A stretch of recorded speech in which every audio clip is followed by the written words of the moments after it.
Dragi ljudi, dobrodošli.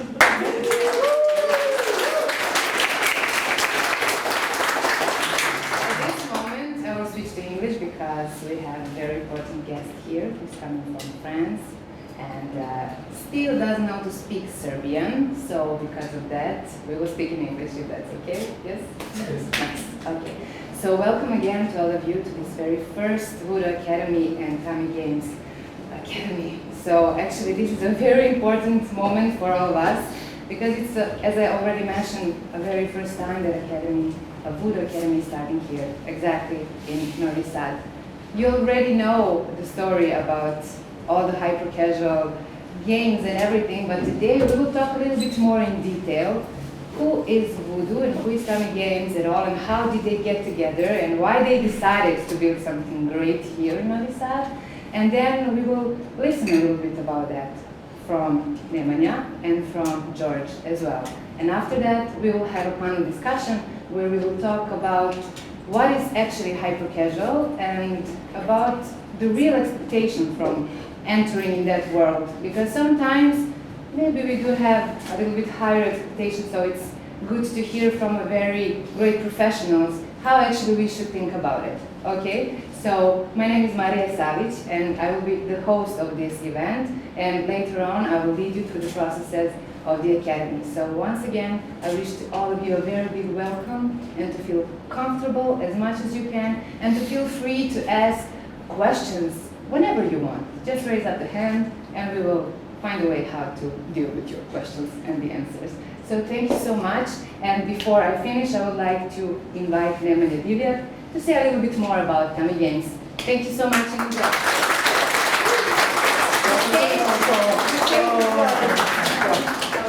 Finally! After 4 months. Sorry, it was like maybe 2 minutes. After almost 5 months. So. Hi everyone, my name is Nemanja. I'm one of the co-founders of Tummy Games. I'm quite happy that we're here today, thanks to Jorge and myself. And we kind of started discussing, honestly, we started talking about the business, about how to expand our partnership with Voodoo. And one of the ideas was to start an academy. So I want to share a little bit of information about Tummy Games and how we started. Most of you have heard about the publishers and how to build the games and hyper-casual trends. So I want to share a little bit of our story, how we started Tummy Games, and I can tell you it wasn't easy. So Voodoo and Tummy Games Academy is our new project. Come on, click. Yeah. So this is the Tummy Games in the beginning, about a few years ago, when we started working. Initially, the Tummy Games was founded by 4 guys. Then there were 3 guys, and then there were 5 guys. But the main thing is this was one of the happier moments. It was our second hit.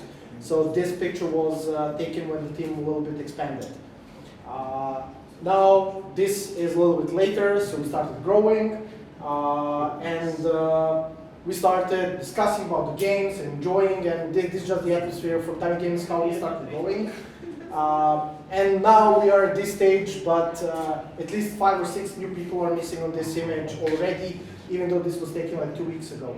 I wanted to say that we started building games, and our first game was called the Tummy Slide, and that's why we started calling ourselves Tummy Games. You know, we all had tummies, and we wanted to build amazing games. Now. Our first game was Tummy Slide. We wanted to build the best possible casual game that we could. My co-founders, Vlad and Nikola, were amazing at graphics. My brother and myself were good developers. So we wanted to build something because we have been playing games for almost 30 plus years, all of us. And of course, it was, let's build the games. Now, one of the things that we didn't know is how hard is that going to be. So, I clicked you. It took us about 2 years. It took us about 20 versions of games. It took us about $34,000 in a loss to make $2,000. So why I'm saying this, if we paid ourselves, we would have to pay almost $30,000, $40,000 for us for almost 2 years if we had average salary. So we felt the pain. We worked as outsourcing business. We had different companies. So we worked on dummy games for almost 3 years before we became profitable. So it was hard. And then we heard about hyper-casual games. We saw the trend about 4.5 years ago. And we heard that there are some publishers. We heard that there is a going trend. And what I did at that point, I emailed almost 50 publishers. I sent 50 emails to try to find a publisher for our games. Of course, a very small number of them responded, but one of them was Voodoo. Initially, we didn't want to sign a contract. We were very skeptic about what they're offering. We didn't know what they're going to give us. We didn't know how they're going to operate. The reason was the first publisher that we worked on was terrible.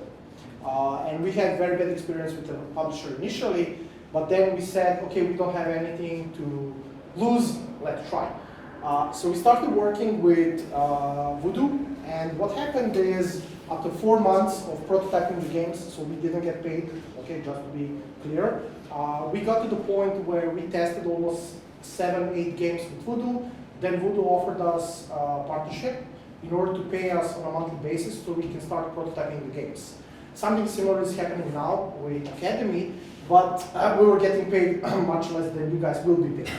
What happened is we got the time, we got ability to build the games, and our 11th prototype was Volibeans. That was the first published game by Voodoo. After that, it took us 1 out of 3. So third game was a hit called Pancake Art. It wasn't launched by Voodoo, it was launched by other publisher. But the point is, the number of tries to get a hit game started going down. What happened is we followed the trends. We watched the YouTube, we watched what's happening. People were going crazy about drawing pancakes in, and we made the game. We can change it. And what happened is we continued working, but unfortunately we were quite hard to get a hit. But then we made a partnership with Apple. So we launched one of the hits that was tested with Voodoo with another publisher, or better said, with Apple Arcade. So we learned additional stuff, how to develop, how to work. But the point is, we kept learning how to make hit games. And then it came Slice It All. Last year, we published this game with Voodoo. We also followed the trends on YouTube. We followed what's happening. And we were able to build a game that was probably one of the higher hits last year for Voodoo also, and for us. As you can see, it was a game with very simple mechanic, but it worked. We used the old core mechanic of Flappy Dunk that was tested by other publishers, and we made changes, and we got hit. And the goal now is to try to share a little bit more of our knowledge. You will be here with us for the next 4 months. We'll work with you, we'll share our knowledge, we'll talk about prototypes, and hopefully we're all together going to get to a few hits. So hopefully every team will get it, but not to raise hopes too much. It's going to be hard. It's going to be it's going to be quite hard. Yeah, it's going to be grinding, but the good thing is, I think what you're going to have a chance to get is a path that was paved by us, and you will have information from us and from Voodoo team how to get those hits quite faster. So let's make hit games together, and I'll let Jordan now to talk a little bit more about Voodoo and share a little bit more information about the program. So. So welcome everybody, thanks for having us here. I'm Jorge, lead business developer at Voodoo, and this is Yuri, he's the publishing manager. And we're all going to talk about hyper casual, about the Voodoo story, and what we're here for, especially the Voodoo Academy, which is our greatest effort that we did with dummy games that can allow all of you to make hit games, learn about the fundamentals of hyper casual, and basically how to build a hit. And I will let Yuri start to talk about hyper casual, which is going to be the base of this presentation, and also about Voodoo Academy in general. And just go to the next slide, Voodoo. Yuri. Awesome. So this is the agenda for today. As I said, Hyper Casual 101, what it is, how it started, how it's built. After, we're going to talk about Voodoo, how we work, and why should you bet on Hyper Casual, and why is it a good genre within the game industry. And also, we got a curious case study about Slap and Run, or one of our recent hits. We're going to go step by step in terms of iterations that we did, and how we went from a high CPI to a lower CPI and increase all of the retentions and the good metrics so we could launch it actually. And finally, I'm going to explain all about the Voodoo Academy program here in Novi Sad and how it's going to work, and what you all can learn from it, and all the rewards that come with it. Yuri, if you can start now. Absolutely. Can you hear me? Yeah, all good. Yeah. Perfect. So first of all, yeah, my name is Yuri, and it's I'm super glad to see you all. Such a huge actually crowd, quite unexpected. At the same time, I'm quite sad as I was supposed to be there with you in person, but unfortunately circumstances have changed a bit. But that's not the end, that's just the beginning. So I'll be there at one point for sure, and hope to meet you all in person. I'm a publishing manager here at Voodoo, originally from Russia, and I work mostly with the Eastern European studios. And here, as George mentioned, we'll try to cover in a very short, hyper-casual way what is like the hyper-casual game. Hyper-casual markets, the easy way to define it, and the hyper-casual product is actually, the way I see it at least, is the games for the people who usually do not play that much of a games, or who do not play games at all. Usually it's free-to-play games, which has a snappy, as we call it, or short and instant gameplay, and it has a big part of the ad monetization, like 95%, 97%, or even more. Now the market is slightly changing, and we'll cover it later, but this is like the classics of hyper-casual industry. The market is relatively young. So you can see that one of the, we can say, earliest hits of hyper-casual, Snake versus Block, was for us kind of a long time ago in the ancient times, but in fact it was just 2018. And you can see here that the market evolved quite a bit. It moved from the more retro-looking 2D type of games to something more like 3D, colorful, like Cube Surfer or Shortcut Run, one of the biggest hits of 2020. And now it's even more than that, so the visual part is evolving together with the market. As I've mentioned, hyper-casual is all about the very wide audience, so the audience that is usually hidden for the rest of the genres, but is open for hyper-casual, so it's basically all genders, ages, or cultures, with a very mass appeal stories and games. Like, we're able to actually reach this kind of audience with a very snappy, easily understandable gameplay, like Aquapark, one of the biggest hits of 2019, and on the market, one of the biggest hits in the market overall. So here are like the few games. I don't know if you know them, but I bet if you're a part of Voodoo Academy, you know them for sure. It's Roller Splat, one of the already classic mechanics of hyper-casual, and one of the biggest hits of Voodoo. Aquapark, the one we've mentioned already.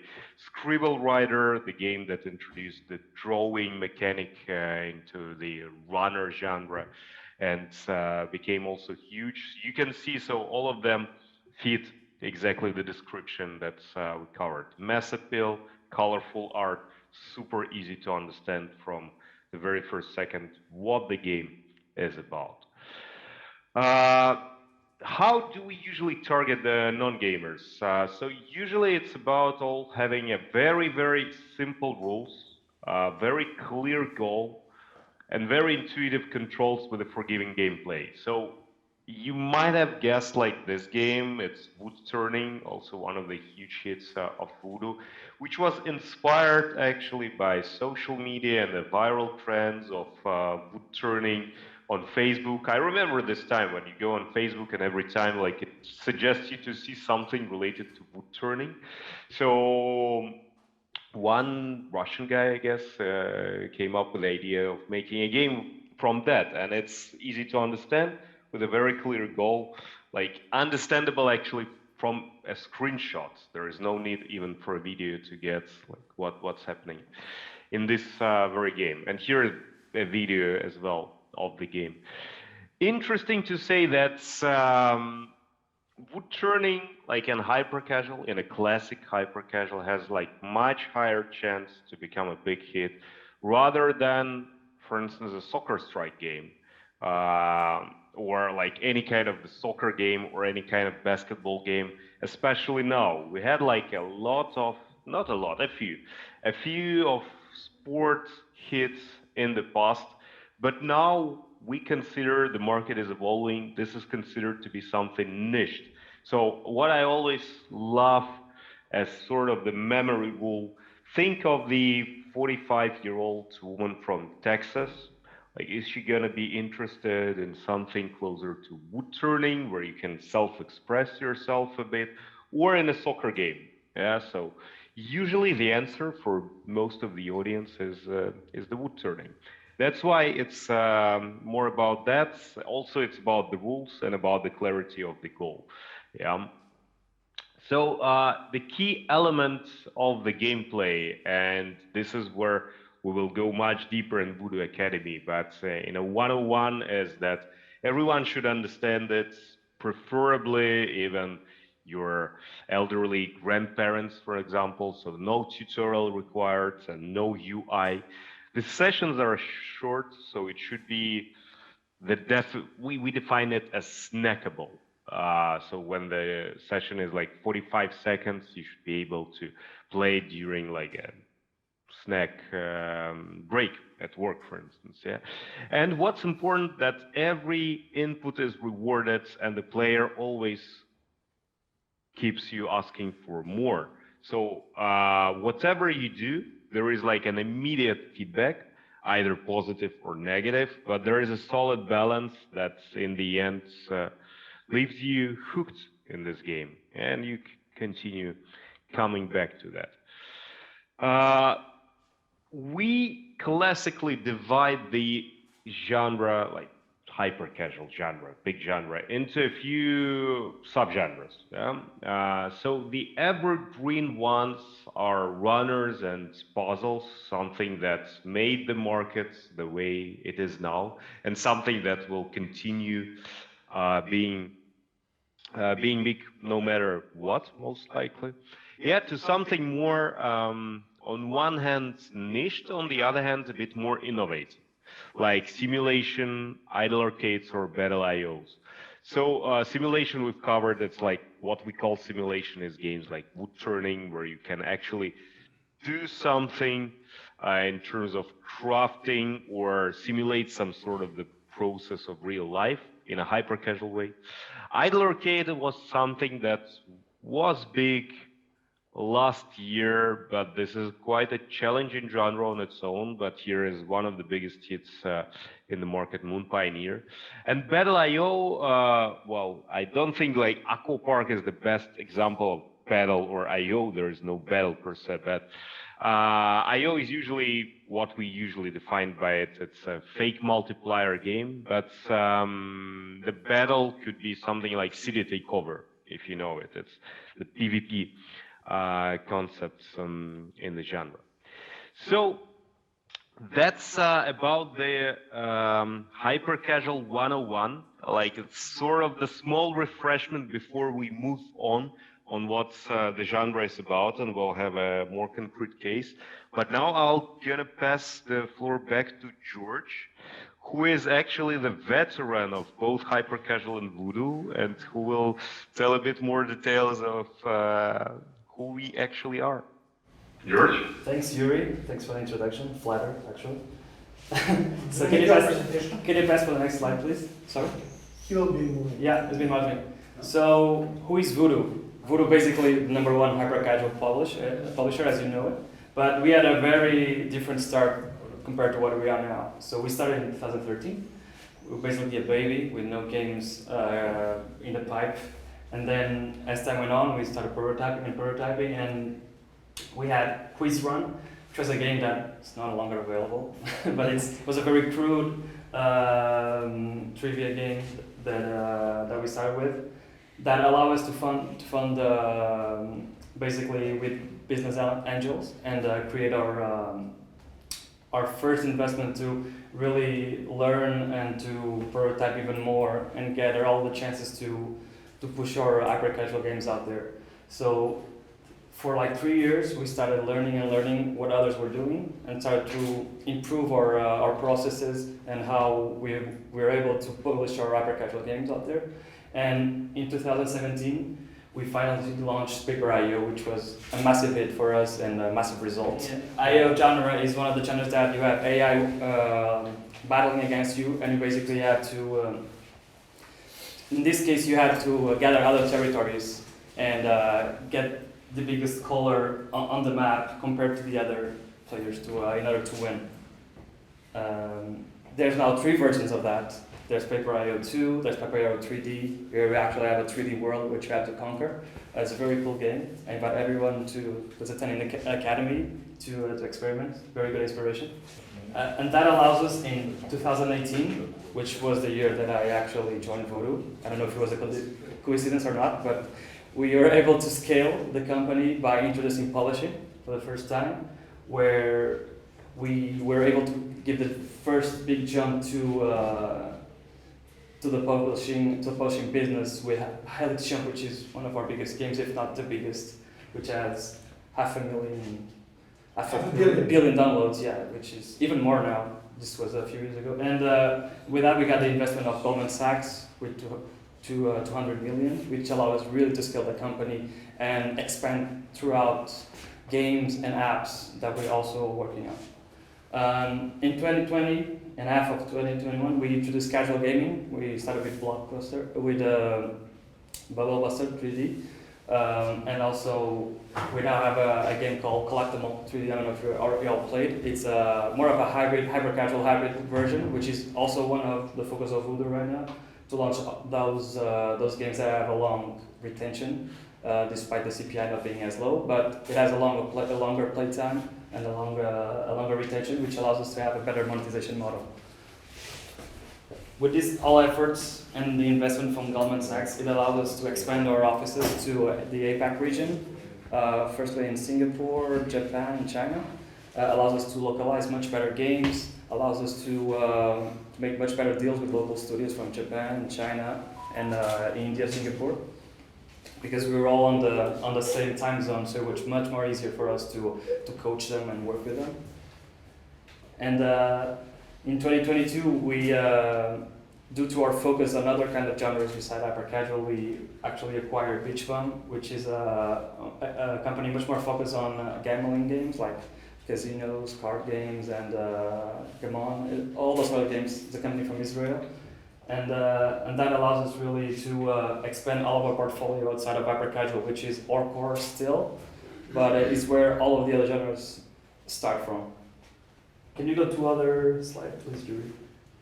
And Voodoo in a nutshell is this: the #1 top publisher, week on week, if you check.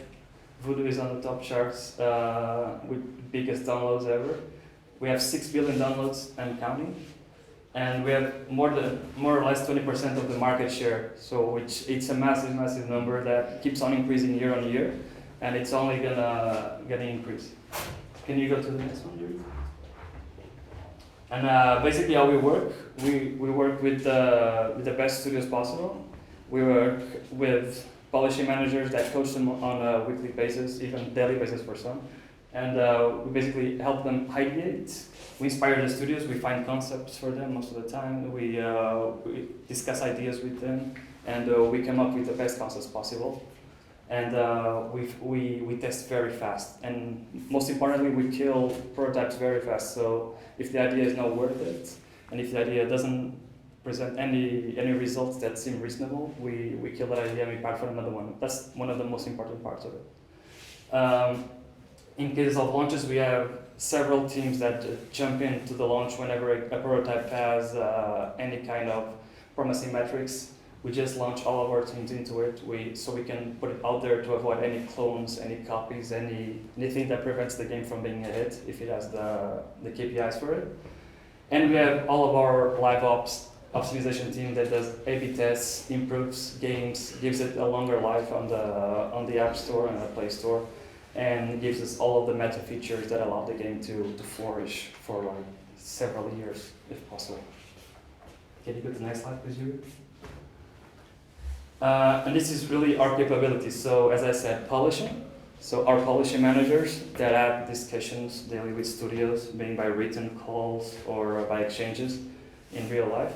We identify those ideas, we coach the studios, we test, we iterate, we kill the games, we retest all ideas.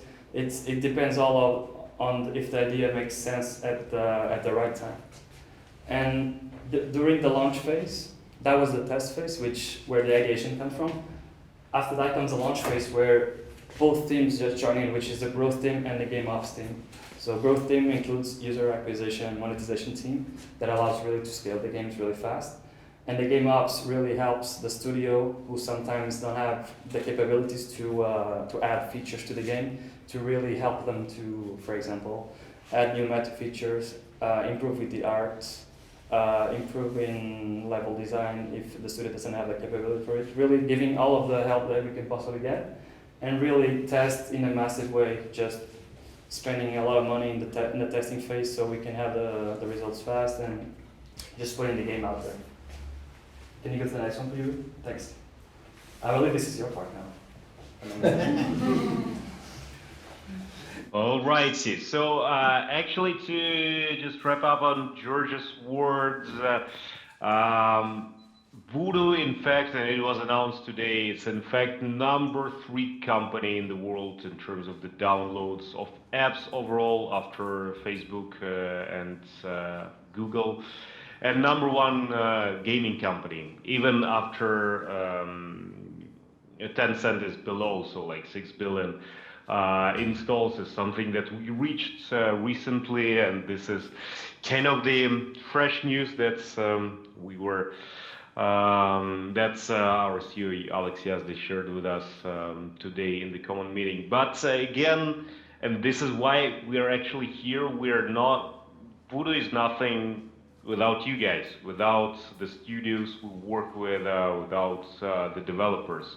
So we are successful only if our studios are successful, and we're taking whatever we can and whatever it takes to reach our common success. So it's all the part of our collaboration, and we hope you're gonna become the part of this common success story.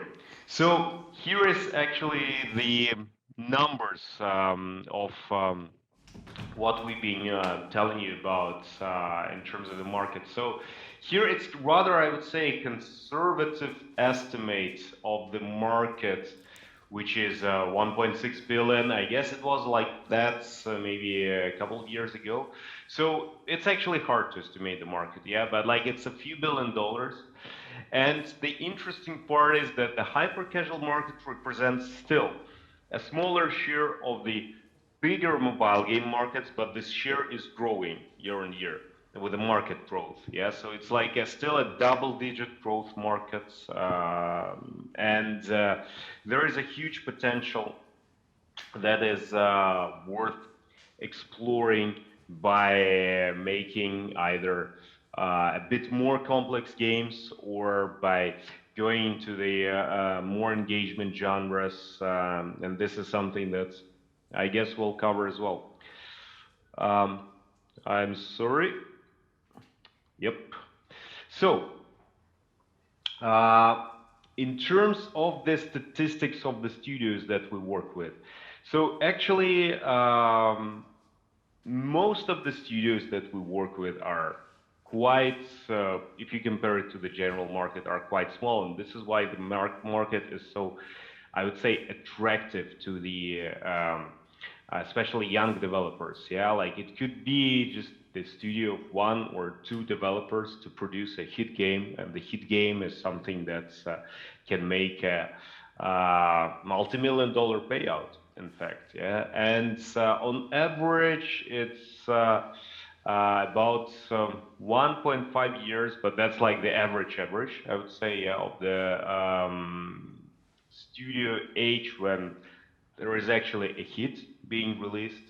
And you can see that the average age of the developers is actually quite young, yeah, in a sense that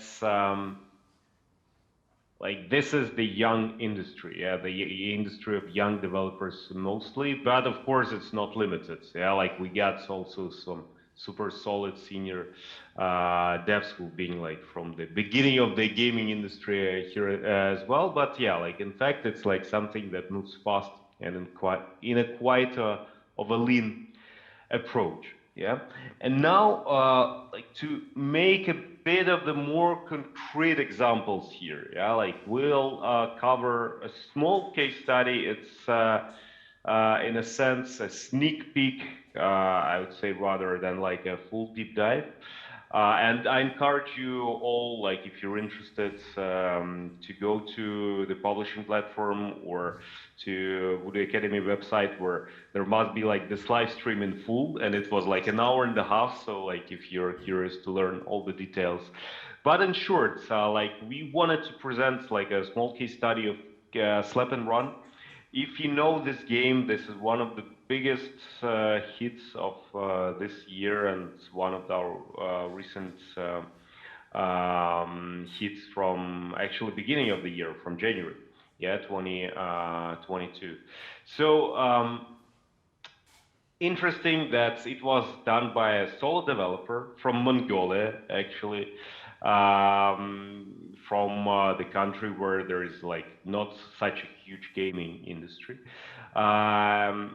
It was the studio that we've been working for quite a while with, yeah, so it's like a serial hit maker, as we call it. And actually, we in publishing, at least from my perspective, I consider our mission in producing guys like this, like serial hit makers. So we've made together 4 big hits, including Slap and Run was the latest one.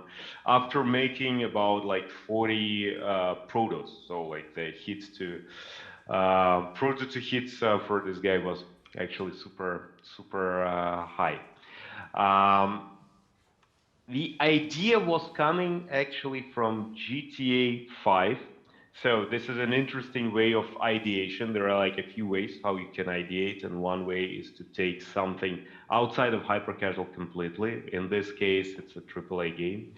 Yeah, and as the dev was telling us his story, so he was just messing around with NPCs in the game, and was watching like some prank videos, and finally came to the concept: why not try the game where actually your main target is to push people? You run and you push people, something that looks quite fun in GTA. Why not to port it to a hyper casual platform? So in less than 7 days, and that's important because like usually the development cycle of hyper casual game is quite short. In less than 7 days, he made this first MVP. Without the test yet, but like you can see already the core loop: you run, you hit, you run away from the crowd that is behind you, and there are not an action here, there are like some traps in the game. Yeah, so this is like already a very good start point for discussion for us. Yeah, like we got some early visual, we got the concept, we understand what's happening, we can take it further. So here is how the first prototype actually looked. You can see the evolution. So there is like some special effects added, there is like a bit more of the story, a bit more of the polishing. There is like one simple environment and like simple level generation. The complexity is quite high, so like the win rate you can see is like 45%. The typical runner win rate, for the reference, in hyper casual games is around 85%, like 80%, yeah, maybe 75, but not like 45, yeah? Like this is like pretty hardcore in hyper-casual terms. But the results you can see are already super promising. So the CPI was quite low, actually very low for the modern standard, 16 cents, with a very solid day one retention, which is 41%, which is like a definitely passable mark by, again, by today's standards as well. And the play time is fine, 8.5 minutes, neither great nor terrible. Then we made another iteration, and there was like some low-hanging fruits that helped us to get not only the first day retention, but also to make the players stick in the game even more. We saw there is potential, we started developing it. So there was like tricks like fever mode and end of level kick that you can see on this GIF, which is actually quite fun. Some zoning, some visuals, so like currency and some smaller tweaks. And here is the result, like retention went a bit up, like CPI went a bit down, playtime increased also nicely, like 10-40%. And that was already good for us to go into the soft launch, yeah? And when we go into the soft launch, that means basically that from our direct communication with publishing and the studio, we connect the entire Voodoo family to the game. It could be several dozens of people like working simultaneously on the games, and it's like the guys from Tommy Games know this very well. So it's the artists, it's the launch ops guys who are helping to optimize the game and to develop the game if you're alone and you don't have much of the resources. It is the monetization managers, it is the user acquisition managers who deal with the marketing side of the business.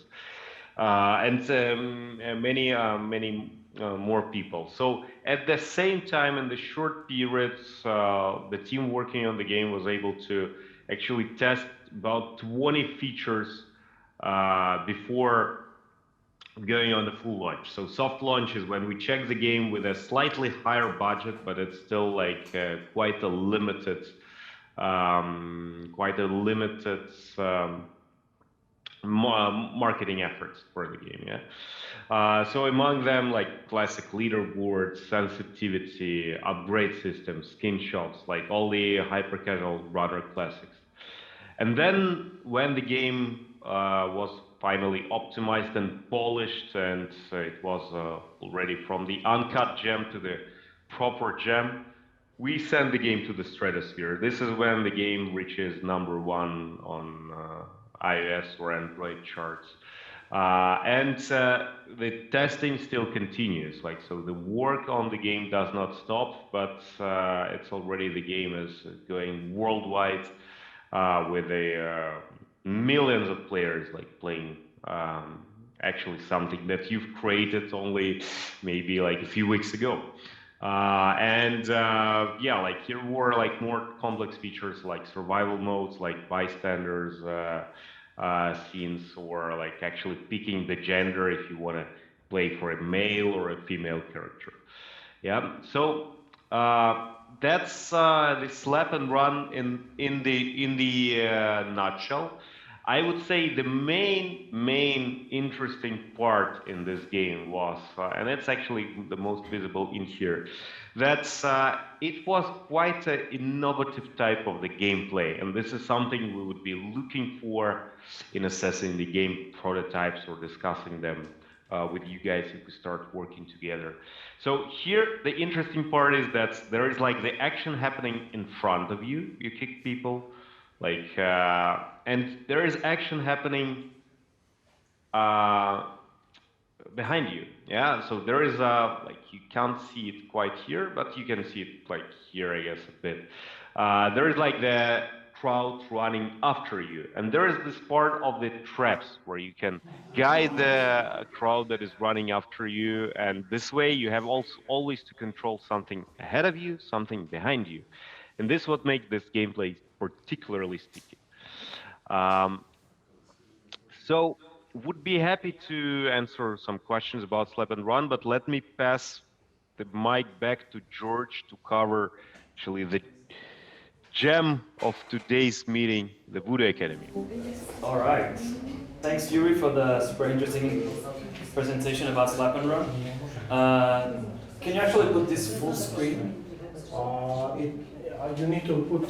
Yuri needs to put. Yuri is, yeah, that's what I was asking him. Awesome.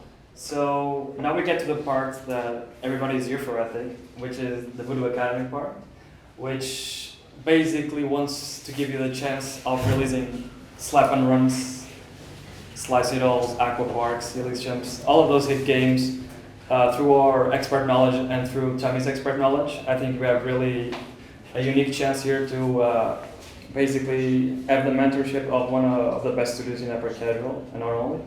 And I'm just going to explain how it's going to work the program. Here in Novi Sad, we have this specific and physical academy that is you can all be a part of. But we also have an online version of it that's open to everybody. So it's open to every newcomer here, every newcomer to hyper casual, every developer or student that wants to get in and rapidly develop their skills. But also to our partner studios that want to learn more, have recurrent live stream to our star studios, live Q&As with our publishing managers and not only. So there's plenty of content that's being kept updating. Can you go to the next one, Yuri, please? And this is just the first modules that you'll learn. You'll learn about hyper casual 101 as you learn here, but much more in depth. Unity, I think most of you already are very familiar with, but there's the basics there in terms of development art and engagement with SDKs, etc. All of the Voodoo tools that we use with our partner studios, how to ideate, one of the most important parts of the business, finding the right idea, having ideation gates, how to prevent bad ideas to pollute your kind of mindset, and focus really on the good ones. How to build your game properly from scratch. How to market your games, how to make your games YouTubeable, and nowadays how to make them appealing for TikTok, for social media, etc. And how to iterate on your game. What should you focus on when you do the first iteration, the second one? What can improve your game step by step? And finally, game art in hyper casual, which is a bit specific compared to other game genres. It's much more mass market. It's not so much stylized, but it's much more standardized, if I can say that. Can you go to the next one? So what we're here offering, we're offering all of this knowledge, our knowledge to studios that are, as I already said, working with Voodoo, and to you that are in this room and to the ones that are joining the Voodoo Temi Academy. You're going to learn how to build, test, and improve your hyper casual games, access all of our expertise, all of our Q&As, live Q&As, all of our videos that we have on our platform that are super extensive and super in-depth. And also, one of the best parts, be rewarded for those kind of efforts that you're doing here. So prototyping, having excellent ideas and reaching good KPIs, that all will come with rewards that are not only financial, but also you are going to be able to have direct touch with Voodoo professionals that can help you really to go to the next level. Can you go to the next one, Yuri? Keep calling you Voodoo, I don't know why. So how it works, as I said, gaming student and new developers, they want to get into hyper casual business. So the format, so this is the format of the regular Voodoo Academy. It's going to be an online training platform, which you can all access also. You're going to have all of that content. Plus, you're going to have the physical version, and the only physical version in the world that we have right now, which is in Novi Sad with Temi Games. You're going to have access to them. They're going to give you exclusive content, like lectures, mentorship, access directly to them to discuss ideas. And also from Voodoo, we're going to have access to professionals like Yuri, publishing manager. They're going to give you guidance and some feedback around your prototypes. And also, not only that, but our community of developers and the Voodoo Academy community that we have online is mostly based on Discord. There's a lot of live discussions. I can share the link with you after, but there's going to be Q&As, feedback with live sessions with mentors or publishing managers, or being Temi Games in this case. and free access to testing, which is wonderful, I think, because you're going to be able to test without any kind of monetary need. So Voodoo is going to back that up. You're going to test all of your ideas without having to worry about the cost of them.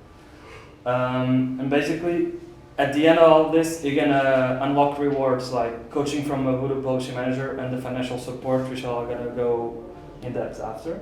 In the next slide, I think. Can you go, Yuri? Yeah, so these are the unlocks, the rewards that you can unlock. So for your first month, will be $1,000 to if you attend all of the intro courses and all the lecture by Tommy Games. Basically, being in the office, working with them, learning all of our knowledge.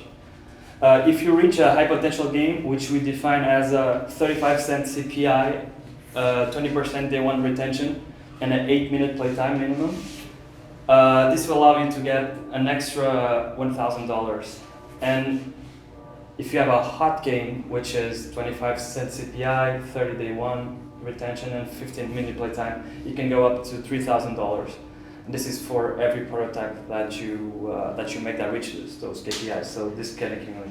And finally, you can unlock regular coaching calls and regular coaching privileges by opening a Slack channel with our publishing managers and having direct access to them, live chats, resources being shared with you from them, and not only all of the good stuff that we have, like ideation gates, giving you concepts, and all of the mentorship that we are going to be able to give to you. These are the rewards that we are offering so far. And if you go to the next one, Yuri, the way that you can, this is the way actually that you can set up to the online version, but how it works is that you go to the platform, you complete the first learning paths, and then you build your prototypes. Here it's a bit different, you're already familiar, you talked with Marija before, so this you don't have to worry with. But if you want to give it a look, you can go to our online platform as well. They have excellent content there, and the link is there, and we're gonna share with you. And if you have any questions about the presentation, either for me and Yuri, this I think is the time, because I think the next slide is Q&A, if I'm not mistaken.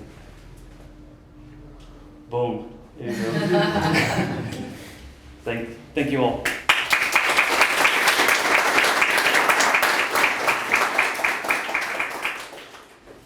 I have one question.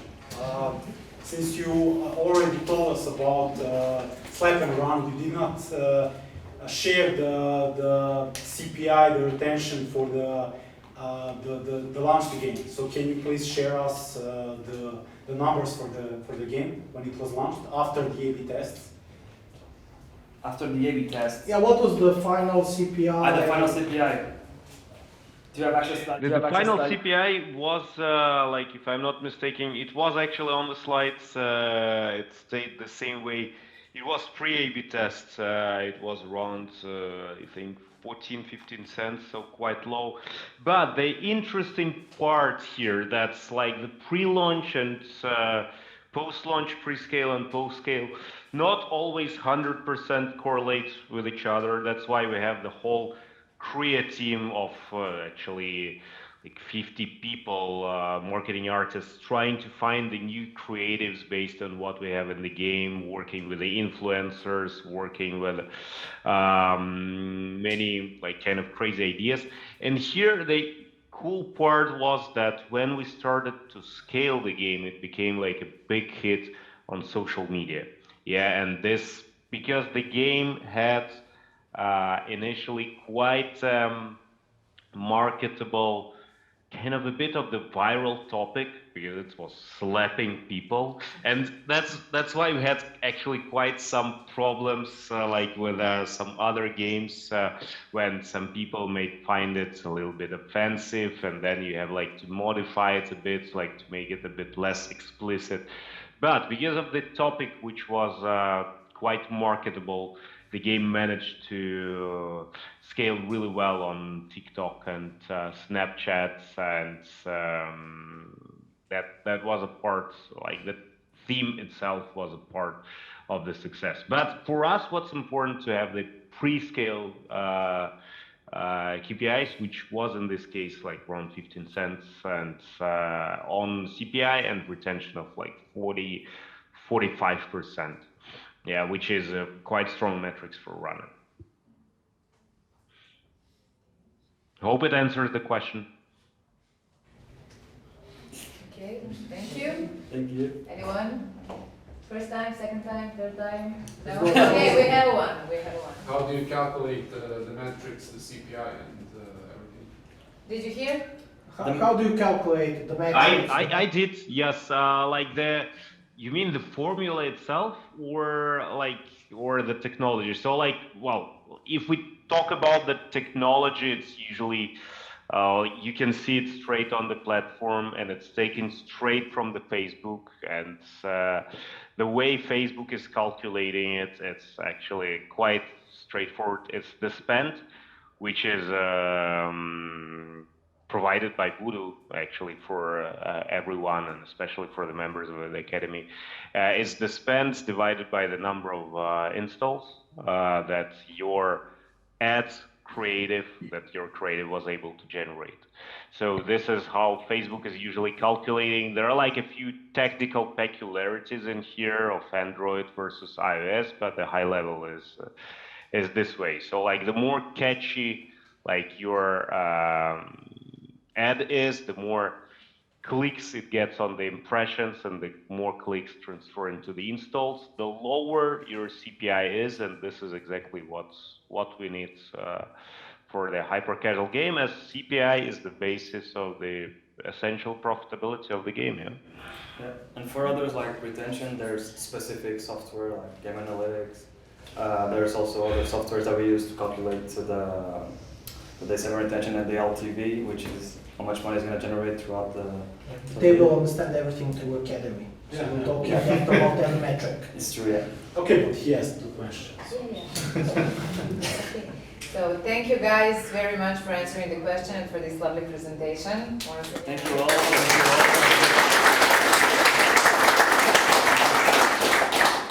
So now I would like to open this final discussion. As I already mentioned in the beginning, we will talk today about the hyper-casual, but a little bit more in detail. What that means?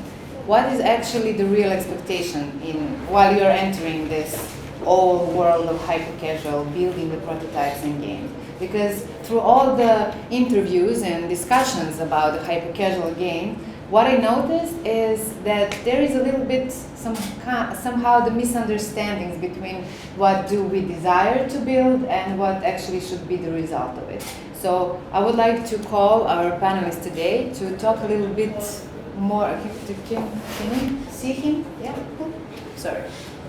I didn't want to. Yeah. So before we start, I would like first to call Vladimir Veselinović to represent himself, because he is one of the co-founder of Tami Games as well, and we had opportunity to hear from these guys about themselves and about the Tami as well and Voodoo. But I would like to call Vlado to tell us a little bit more about what are you doing in Tami Games, and later on we can continue with the topic if you agree with that. Okay? Sure. The stage is yours. Okay, my name is Vladimir. I'm a game designer in Tami Games. My background is actually modeling, animation. That's something I started with. And once we started with games, that's something I worked as a freelancer. So the need for game designer in Voodoo Games actually came from just the need. So we started with Voodoo, and from that point we evolved like the guys from Academy. Okay, thank you. And in one moment, as I noticed during your presentation, you were talking about that why hyper casual, right? So I would like to continue that, let's say, topic and to ask you why hyper casual. Well, that was not our first choice.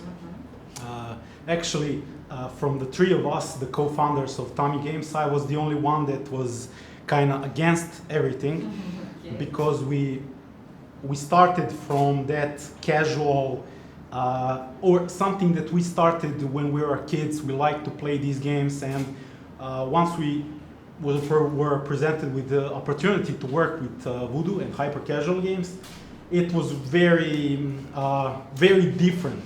We were two just designers. We didn't know anything, and from what we saw in prototypes that were coming from Voodoo, they were very technical, very innovative, and that was really scary, because we never had that much reach with design and animation and the stuff we did.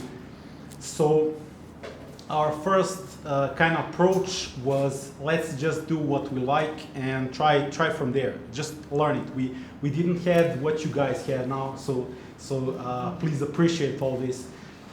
We started just with hopes that we can make a hit game after 2 losses, and the hyper casual arena was very difficult for us. I think we were amongst very few that were just designers. The Voodoo just had developers, and we kind of found our niche in that we can make games with very, very good CPI, because we had a lot of background in modeling and animation, and we knew what was kind of good approach with colors, with contrast, with kind of neat things that were kind of working for people, and that's something we were doing very well, and Voodoo noticed it, and after, like Nemanja said, few prototypes,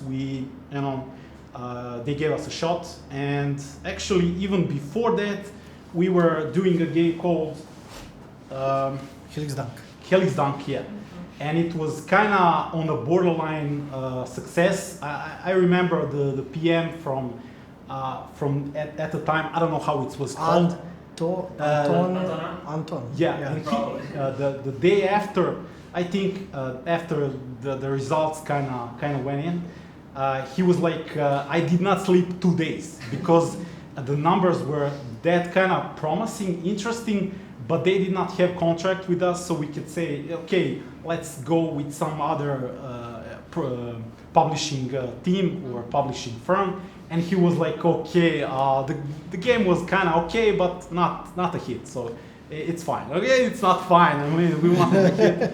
So after that, they just extended their aid and helped us just focus more on hyper casual games. So from that point on, we were just working with them, and that's it. Yeah. Thank you so much. Maybe a bit more extensive explanation, but no, thank you so much for this detailed explanation. That is actually what we want to hear here. So here. It's like to be transparent and open in this journey and in this experience. It's not about to talk about some lullabies and oh my God, it's so cool to be in a hyper-casual world. It is, but let's just face the facts and see what is really the true story behind every success. So it's not always like bubbles and so on. So yeah, thank you so much. And I just want to mention that in your team is also another one. It's Veselinović, who couldn't join us today, but he's also part of the team of this great Serbian studio who developed 5 hits until now. Yeah. Four active. 4 active. Okay. 5th and 6th in production. Okay. So 7th and 8th. Okay, so now you opened the one very important topic and subject. So what do you think, Nemanja, that it's very important to have before you start to get in this hyper-casual world? What do you think it's important to have as a personality, let's say like that, because we cannot divide that from our existence. It's not only about the skill, it's about the people as well. So if you can share that from your perspective as well, if you do have something that inspired you to join this topic as well, I'm inviting you to. So please. So one of the first things Vlada said our story, I said our story, so you're kind of picking up a little bit by little. But since I've been in startups for about 20 years now, I think that hyper-casual space gave us ability to fail hundreds of times. So in some way, hyper-casual games are games that allow you to fail very fast and test multiple ideas and have ability to test them. The reason why I'm saying is if you start building some big game, it's gonna take a year or 2 years or 3 years before you finally see it's gonna succeed or fail. But with hyper-casual games, you can fail very fast within a month or two and move on. So that is one of the hardest things for people to do, is to understand that failing is okay because you always learn something. Now, one of the things that's very interesting about the hyper-casual is that all our games that failed in 2018, 19, 20 actually had better metrics that hits need now to have. So the standards were much higher back in the days. But the thing is, as I said, the main thing was being able to fail fast, test, understand the metrics, and we had the support, and that allowed us to start growing very small. And we were very, very small team by the end of 2021. So we were quite small, 8, 7, 8, 9 people. And then we started growing exponentially. So we are now 22 people in total. And by the end of the June, probably around 40. So there are more people going to join in.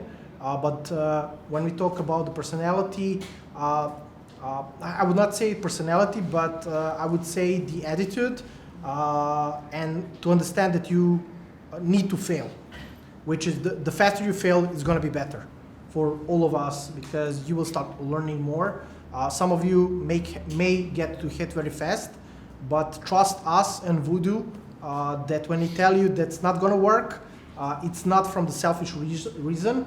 It's literally it's not going to work because we tested hundreds of games. Voodoo tested thousands of games. So and I wanted to say one of the hard things for us, as Vlada said, is it's really hard to accept no when you know the game is really good. Yeah. And most of the games that we thought are good and that we wanted to build were actually the wrong games. So you will have chance to learn that. Thank you so much. And I would like to ask you, George, why do you think that failing is awesome? I think failing is awesome because it gives us so much chance to learn.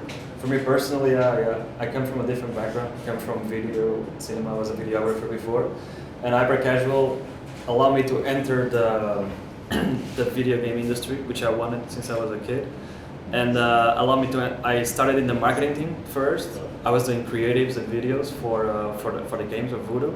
Allowed me to learn so fast at such a high pace that the level that I gather knowledge about hyper-casual was huge, and I failed a lot. So I did, I guess, much more crappy creatives or crappy videos that didn't work at all, and I understood the reasons why.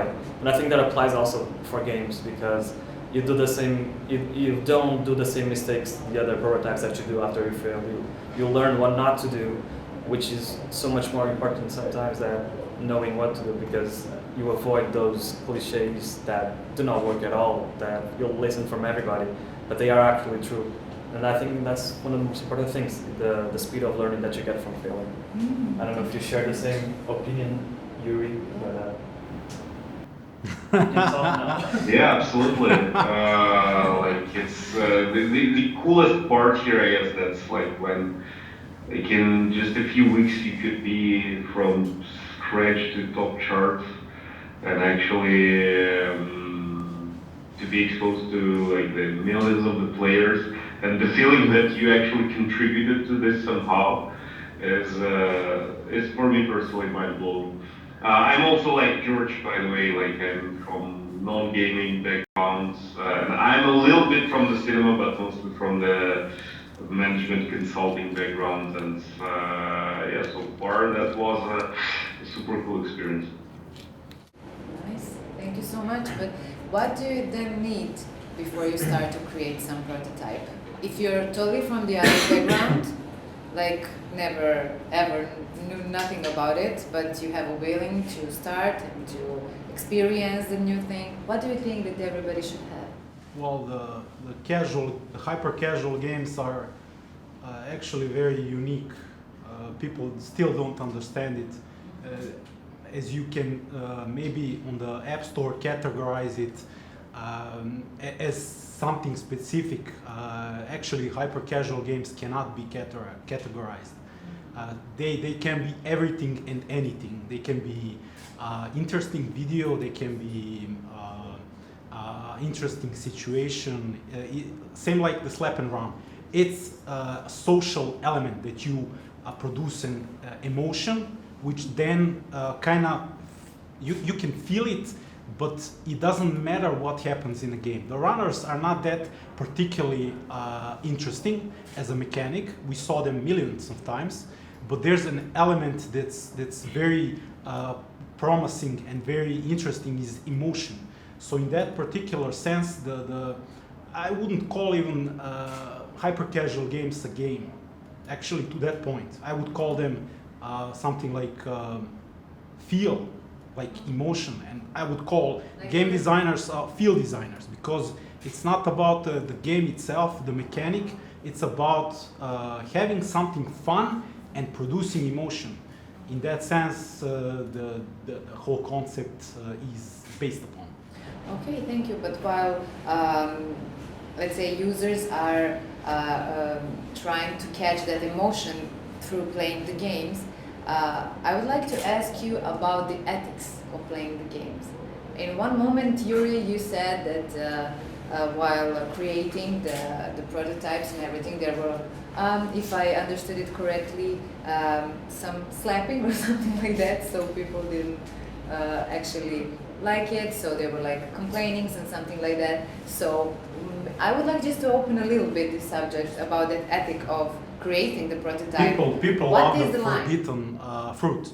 You know, they cannot do that in the real time, so they can do it in a game. It's very simple. It's not something very strange. You have action games where you kill people. I mean, it's utmost sin in a real life to do that. But in a game, it's allowed. It's actually rewarded. So, you know, slap is just a very mild expression. You still produce an emotion. Yeah. But the slap is very different emotion. You do not, you know, it's kind of interesting. Yeah. So if you base your ideation behind that becomes something very interesting to the gameplay. You know, people that come from the background of creating games are actually harmed in that sense that they have to overcome the knowledge they have and replace them with something that's more social, that's more emotion, that's more, you know, not something that's already done, so that they can copy it, you know. So people have to understand that. We, after so many years, just started to crack open that huge book and start to realize that those trends are a wave coming from the emotion, not from some mechanics or something that anyone can do, because you're actually presenting the game to ordinary people. They do not know, you know, what the H bar is for. They don't know, you know, what these objects are, but they very well know what the emotion is. You know. Okay, thank you. And yeah, what do you think about that? Let's say line. Should there be a line when we are talking about that emotions and to provoke or evoke the emotions? Should there be any moral line? Yeah, there should be a moral line, but I don't think we are seeing too many aggressive games published. So or explicit one? No, there are not many. They just don't work. Especially in the upper casual business, I don't think we have those they don't those work, kind of so. problem. Okay. But yeah, there's this line that we should respect, I think, as well. Lines that I think common sense agrees that is sensible, that it makes sense for to be out there, for having young kids exposed to as well. Because it goes to such a low age, since I guess 13 to up 70 or even up. So yeah, I guess that's line goes to that place too, young kids. Yeah, that actually was the point. But that's not the issue here. Well, maybe. It's something more like how, because if the kid downloads the game, he's not gonna have his mom telling him, you know, you cannot download this game. He's gonna download it because he loves the game. The other line that should be drawn is not in maybe in violence, but maybe in some hot topics concerning racial stuff from America, and you know these things that can affect your CPI, or somehow that people react through a game not having fun, but thinking, okay, what did I just saw? Why did I saw it? I don't want to play this game because you know it offends me on certain level. So these things does matter, but the amount of violence or those explicit things are constantly moving forward. So that line is moving always. But some things specifically for America, because the game is mostly tested in USA, has to have some discipline. Influence, but Okay, thank you for answering these questions. I would like shortly to ask all of you guys, do you have maybe any questions so far? Maybe something inspired you while we were talking about hyper casual, or if you had any question on your mind, or maybe not. wrap it up. For example, I'm not part of the Voodoo Academy. I just came here to attend and to witness, to celebrate. Because this is really, this is really amazing stuff. So, for myself, as I'm hearing all these stories and learning about hyper casual, I'm thinking about, maybe I can create a hyper casual game. And but my knowledge of Unity and stuff like that, I don't draw, I don't know programming. I know how to write stories and narratives, but that's different.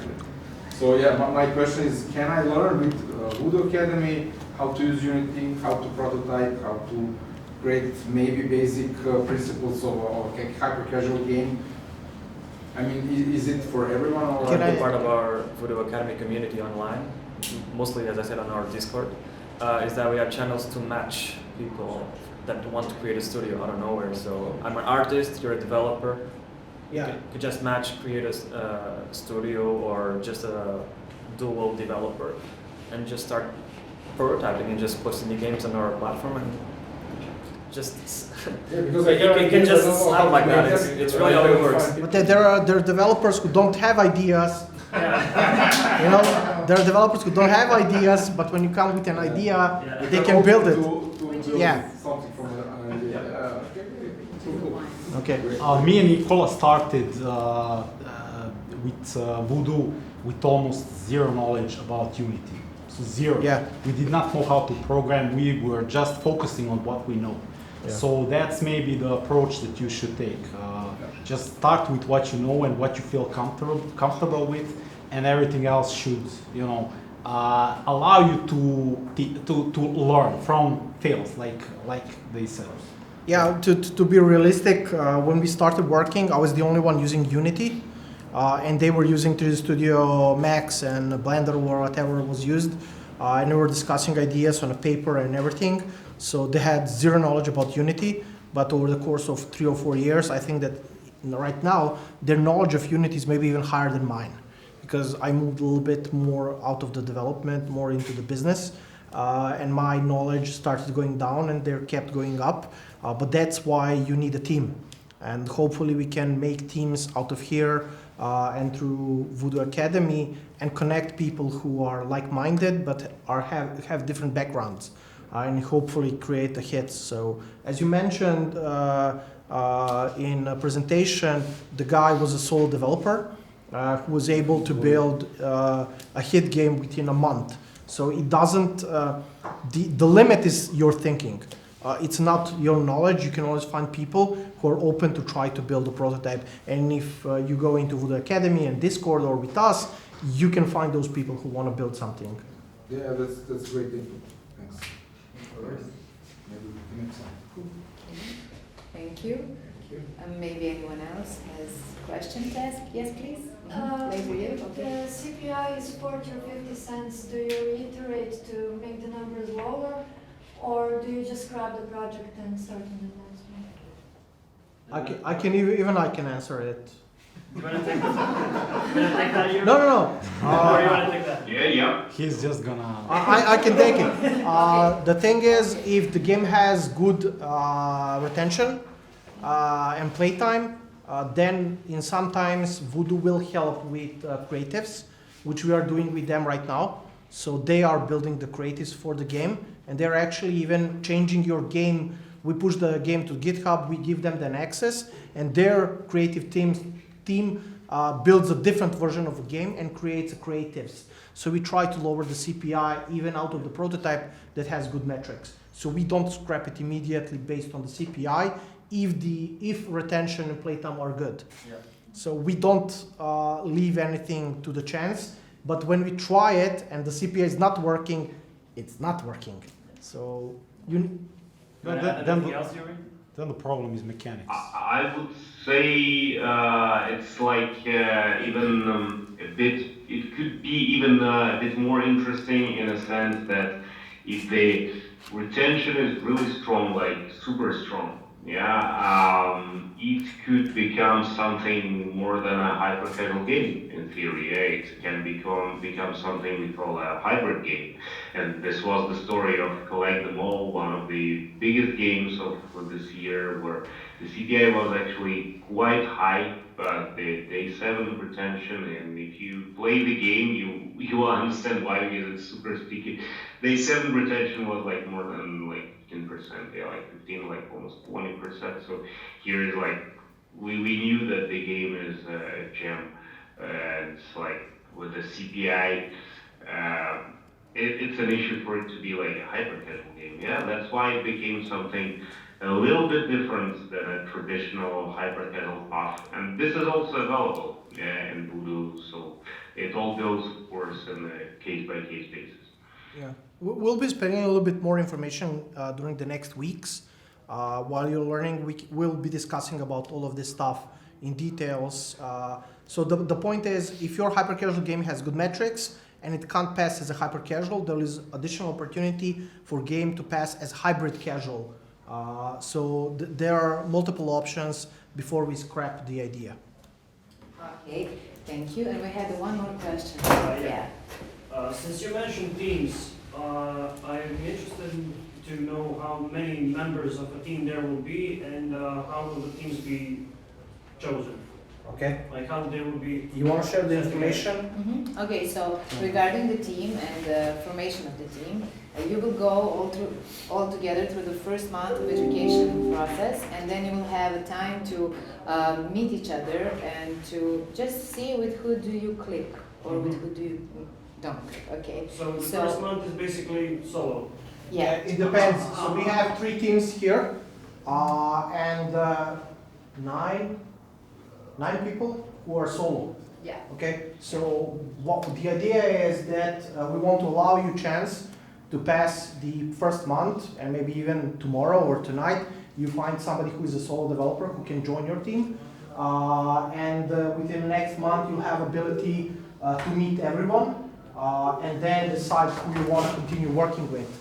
The teams can be out of 2 people, 3 people. We have one case of 4 people. Yeah.